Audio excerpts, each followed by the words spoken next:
Gentlemen, we are live here with Mr. Tim Dunn, real estate extraordinaire. Ladies and gentlemen. Hey.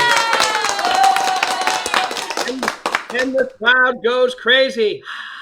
All right. So tell them a little about yourself, Tim. How long? I know we've done this before, but remember, it's always a new audience, I like to say. So tell them a little about yourself, how long you've been doing this, maybe a little about your background. That'd be great. Wow. I'm in my ninth year, just into my ninth year of real estate full time with Berkshire Hathaway the entire time. So I'm very, very pleased about that. Great family. And then just prior to real estate, I was an executive for Johnson & Johnson for 17 and a half years. Managed 5.5 states of skincare retail, and I was the national point for Nordstrom, Sephora, and Ulta stores. So I came into this business with a business background. And that's perfect too. And before that, you had even a crazier life, and which is very interesting. You don't have to get into it if you don't want to, but I think that was interesting too. So you had entertainment, into business, and now back into both. Right, this real estate is business and entertainment. Pretty much, yeah, yeah. I made my living as an entertainer for the first half of my life, or more than half of my life, I guess, on an average, and everything from being in front of a camera, being behind a camera, being on a stage, and long time star on a show here in Las Vegas, performed over 11,000 shows on the Strip, and television, feature film, did it all. But here we are doing it again. It's great when you get to use all those skills for real estate, because real estate is a unique gig, isn't it? It really is. It really is. Yeah, absolutely. All right. Well, tell them about how your journey has been, how you got it started, what things you do typically, and all that good stuff. How I got started was really out of necessity. I was injured and was having multiple surgeries. Remember, I've been like the surgery king for like half my career. Surgery, and then you had your little scooter for a while too. Yeah, when I fell and injured myself again and couldn't walk for a year, yeah, that was fun.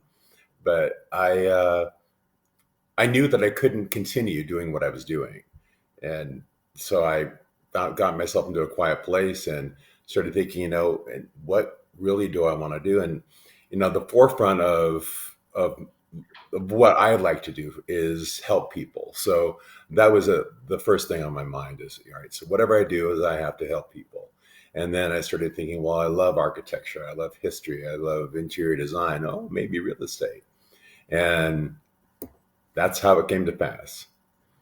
And then I was able to take my skills from my previous business, which was, I managed the brand in retail, and take the retail portion of it and apply it to real estate.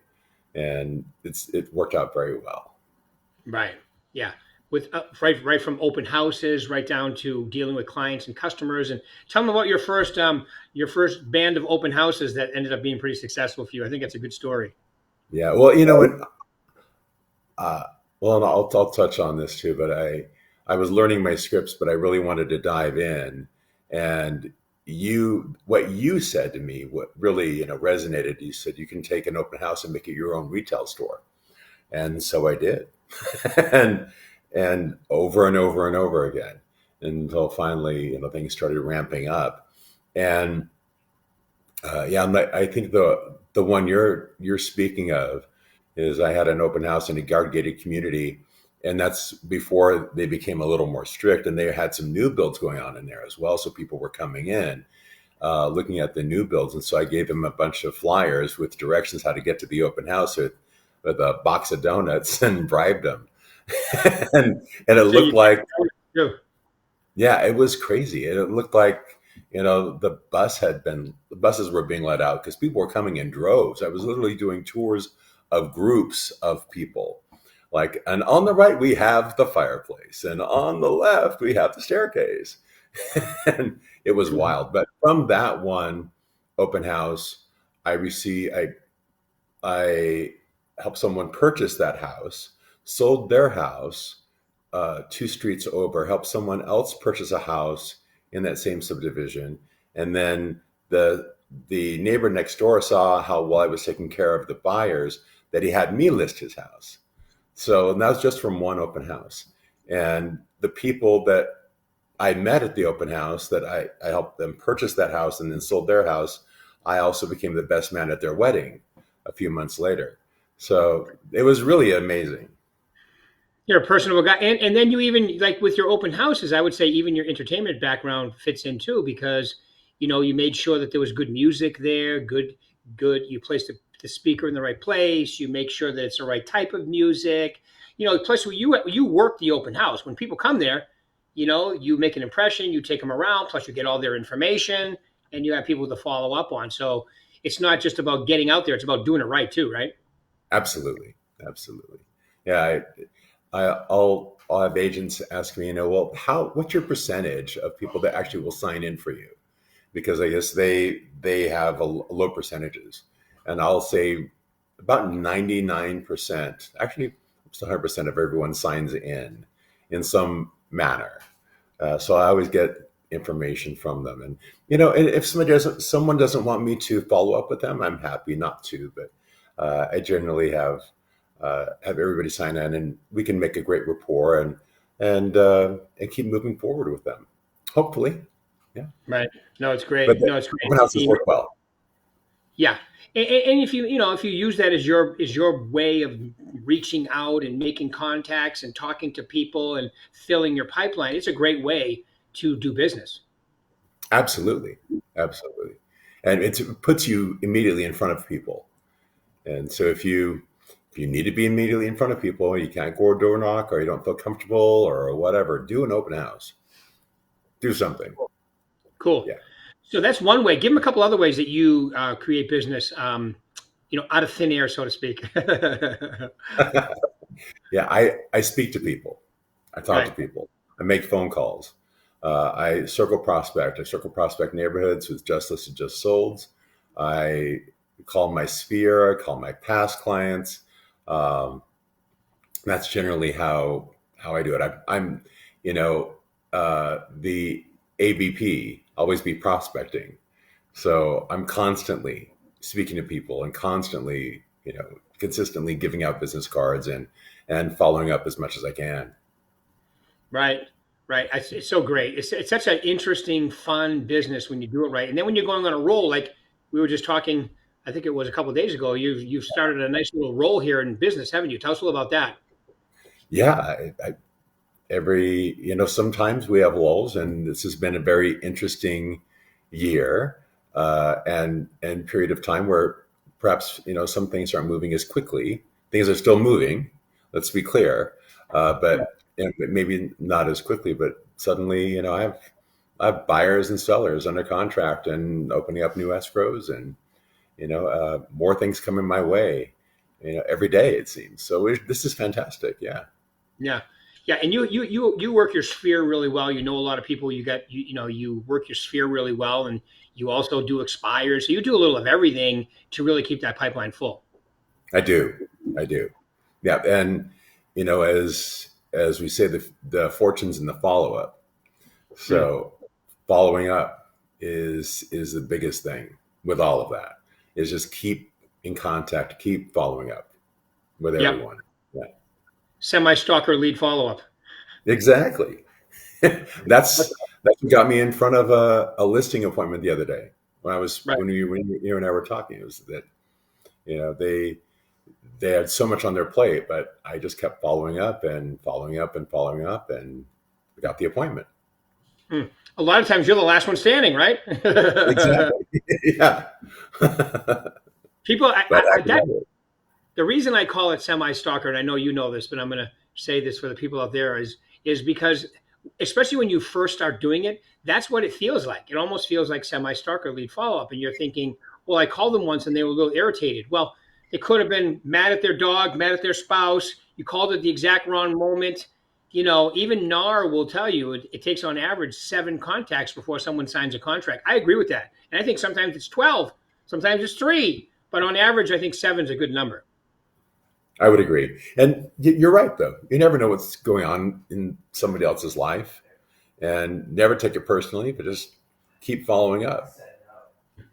That's the key. Don't take it personally. I remember one time I called somebody and like he kind of gave me crap on a Tuesday, and I think I called him back on Thursday. He apologized to me. Oh, I'm so glad. I've been meaning to call you. I'm so glad you called me. When you called me, my dog ran out the door, and he had. I'm like, okay, no problem. Hey, my joke is I'm a salesperson. My skin's so thick it's hard to draw blood when I go to the doctors. That's awesome. I love that. Yeah, so you know what it's like too. You have a whole different way of doing it though. I think you don't take things personally because you know what your intentions are, where your heart is, and a lot of times people are just being a little crazy and out there. It's not. It's something. It's really hard sometimes not to take it personally, but eventually, I think it becomes second nature. Yeah, it really does. Initially it may feel a little awkward just because you're not used to it, and Right. but if you just keep doing it, just like making phone calls, just like calling your sphere and keeping in touch with people and just being social, uh, it becomes very natural.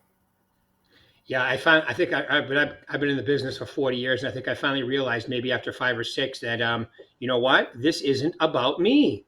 It's about my clients. That's kind of 100%. that was kind of an aha moment. That's what a fiduciary responsibility actually says. It's about them. Right? Shocking. I know. Right? The world does not revolve around me. Wow. Interesting concept. All right. Give them your top. Okay. So I'm a salesperson. I want to take my business to the next level. Things have been going okay. What should I focus on to really, really hone in and have remember, elevate the mix in 2026? Is that what it is now? You're All right. saying, no, that's the new one. Yes. Elevate the Elevate the mix. mix in 2026. And for those of you who don't know, Rick always has a saying for the year, a phrase for the year. So that's his new phrase for the year. So, um, I started thinking about, three things that I would say to a new agent. And the first one is learn your scripts. I know they seem awkward, and they seem awkward because it's not something they would normally say. And that's okay. Allow it to be awkward. Just memorize them. Just internalize them, because even if you're not saying them, you're not making phone calls, just internalize them, because you're going to be having a conversation one day, and before you know it, the script is just going to come out of your mouth naturally in your own vernacular, and it's going to sound like you know what you're talking about. Yeah. So it may be the difference of you getting a deal and not. So certainly, True. number one, learn your scripts. Get in front of people as much as possible. So open houses, as I mentioned, great way to get in front of people right away. Um, Networking events, uh, calling friends, sphere, circle prospecting, door knocking, any way to get in front of someone. You can get in front of someone, you have their undivided attention, a lot more than you would on a phone. Yeah. Mhm. And then stay in contact. As I was saying, future is in the follow up. So stay in contact with your sphere, past clients, continuously following up with everyone. Because you never know who knows somebody else.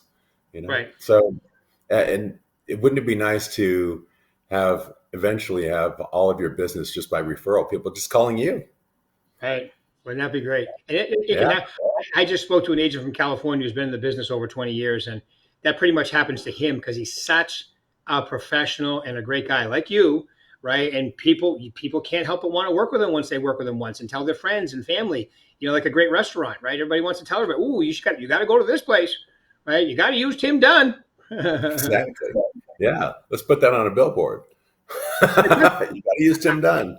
I think the other thing that you told the last time I had you at Success Series doing an interview, one of the things I really like what you say is never judge a book by its cover because you never know who you're talking to. Plus, people deserve that anyway, the golden rule. But secondly, you just don't know. Tell them about that a little bit, please. Yeah, yeah, you never know who you're speaking to. But I learned that a long time ago in the entertainment industry.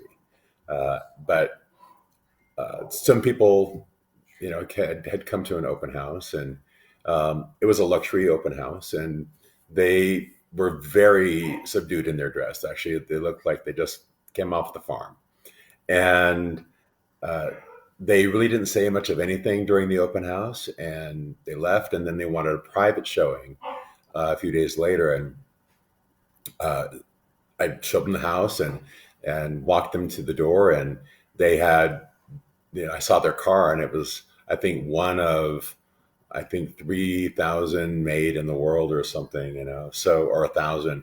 And it was a very unique car and beautiful. But they were very unassuming, but they were there to play. So I love it. you never know who you're speaking to. So always treat everyone equally and with respect. And, it can help you be very successful So and true. not And a person. yeah, and it's also the right thing to do too, which is great too. I love it. I love it. Because you just don't know. All right, is that Finn I hear in the background? Yeah, that was Finn in the background. He's Yeah. how's he doing? I have a rescue dog for anybody who's out there, and I've had him for about 15 weeks now, and he's doing very well. But every so often, he gets a little antsy, so he wants dad's attention all the Yeah, he's probably like when you're on the phone or you're doing one of these, he can tell that you're talking to somebody. It's not him. time. Exactly. Or if I am paying attention to him and I look at my phone, then he starts whining because Tell him it's the not him. story. Tell him how you got that dog. That's such a great story. Oh, okay. Um, I saw a photo of him on Facebook, on a Facebook group of dogs lost, and uh, there was a contractor for a new build that had taken a photo of him. They saw him behind a practice field of a school around 6:30 in the morning, and about 40 feet away was a coyote. It looked like it was stalking him, and I jumped into action, but it took me about 6 days to find this dog, and turns out the seller had posted something. I was sorry, the owner had posted something, but as soon as he was found, they ghosted him completely. And it turns out he was malnourished and abused and neglected. And so I got him, and he was chipped and it wasn't registered. So now he is, and he's got a clean bill of health and all his vaccinations. And he was about 13 pounds underweight, but he's not now. and and he's really he's really enjoying life now. It seems he's getting used to playing with toys where he didn't before, and integrating him and becoming more social, bringing him to the office every now and then, and yeah, he's a great guy. Everybody He's loves not him a, too. he's not a walking meal for the coyotes. Now Yeah, he's got the run of yours. It's like he's won the lottery. yeah. Well, if he can, beat off the coyotes, and he was found 6 miles away from where he was supposedly lost, and crossed a major thoroughfare, Lake Mead, and was found up the side of a mountain. Well, he's a good survivor. Yeah, no, he's a cute dog too. Little corgi. In case everybody's wondering, it's a little corgi. He's Yeah, cute too. yeah. Now All he right, just my man. wants all the. Yeah, well, that's good. That's good. He's a little love bug. That's good. So, give us any final words. Any like maybe a little comment about the market. Anything that you think would be a great way to end this call today. Sure. I was speaking to an agent the other night who showed one of my properties, which went under contract with a different uh, person, a different agent, but it was all gloom and doom, about where our market is, and it's going crazy and everything's sideways. But I don't see it that way. I see us in a very normal market right now, and where some things are selling overnight, some things are taking a little longer. I think it's if you price things correctly and depending on the area, they'll sell in a normal rate of pace. But things are still selling. Properties are still selling, but even beyond new builds, a lot of resale. They're still moving, and Mhm. it's a good time. It's a good time for agents. It's a good time for buyers and sellers. So I just see things increasing for us. And though my crystal ball has been broken for a few years, uh, I think I think that 2026 is going to be a great year for all of us. I do too. We're going to elevate the mix in 2026, and I agree with you 100%. I think it's going to the mark. Okay, so if you're a company, you don't like this. If you're an agent, this should be exciting to you. Even Yeah. MLS. excuse me, even NAR is saying, that the membership will probably decrease by 5 to 8%. I think Vegas is probably right on. And remember, the last few years it's also decreased. So next year, I think you'll see more transactions, and I also think you'll you'll just see the market getting better. More people will be doing stuff, and you'll have less competition. So Yeah. the rates don't have to be perfect, but they are going to get a little better. And I think that the playing field is just going to get better. But once again, even if it stays like this, it's still plenty adequate for you to do the amount of deals you need to do monthly in order to achieve your goal, for sure. Yeah, I would agree. All right, Mr. Dunn, thank you very much for taking your time out today. I really Thank appreciate you, you as sir. always. And with us always is Paul. Thank you, Paul. And bye, everybody. Thank you, Paul. Bye, everybody.